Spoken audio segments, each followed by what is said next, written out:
एक अंधेरी रात थी।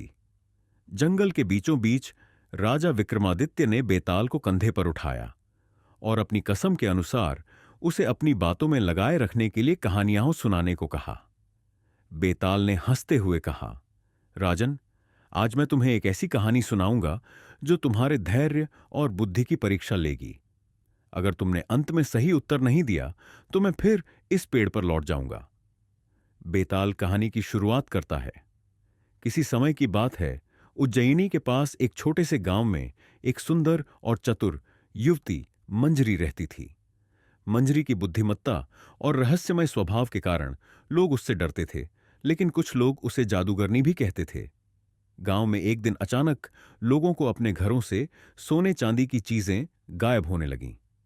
अजीब बात यह थी कि चोरी का कोई निशान नहीं मिलता। गांव के मुखिया ने यह मामला राजा के सामने रखा। राजा विक्रमादित्य ने अपने खास सिपाही अर्जुन को यह मामला सुलझाने भेजा। अर्जुन ने कुछ दिनों तक गांव में रहकर छानबीन की, लेकिन कोई सुराग नहीं मिला। तभी एक रात अर्जुन ने देखा कि मंजरी अपने घर से आधी रात को जंगल की ओर जा रही है। उसने चुपके से उसका पीछा किया। मंजरी एक पुराने खंडहर में पहुंची, जहां से रोशनी झिलमिला रही थी। अर्जुन ने खिड़की से झांककर देखा कि वहां एक रहस्यमय तांत्रिक बैठा था।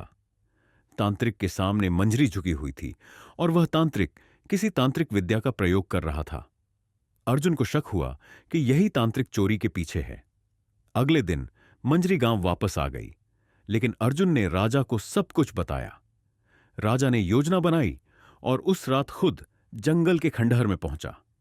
वहां उसने देखा कि तांत्रिक अपने मंत्रों से कुछ सोने के सिक्के बना रहा था। लेकिन तभी मंजरी वहां आई और बोली, अब बहुत हो गया। यह विद्या तुम्हारे लालच के कारण गलत कामों में जा रही है, इसे रोक दो। इतना सुनते ही तांत्रिक हंसने लगा और बोला, अगर मैं इसे नहीं रोकूंगा तो तुम मेरा क्या कर लोगी? तुम तो खुद मेरी बनाई हुई हो। यह सुनकर राजा चौंक गया। तांत्रिक ने खुलासा किया कि मंजरी एक साधारण लड़की नहीं, बल्कि उसकी बनाई हुई एक कृत्रिम जीव है।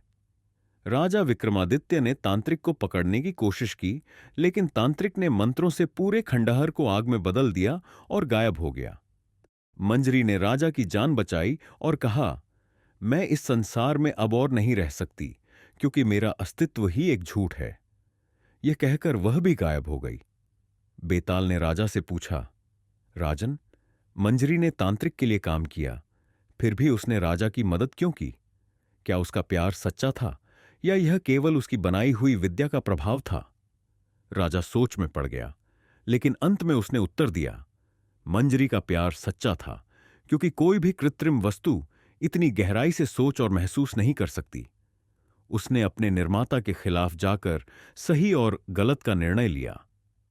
बेताल हंस पड़ा और बोला, तुमने सही उत्तर दिया राजन, लेकिन अब मैं फिर उड़कर पेड़ पर चला जाऊंगा। राजा ने गहरी सांस ली और फिर एक बार बेताल को पकड़ने के लिए पेड़ की ओर बढ़ा।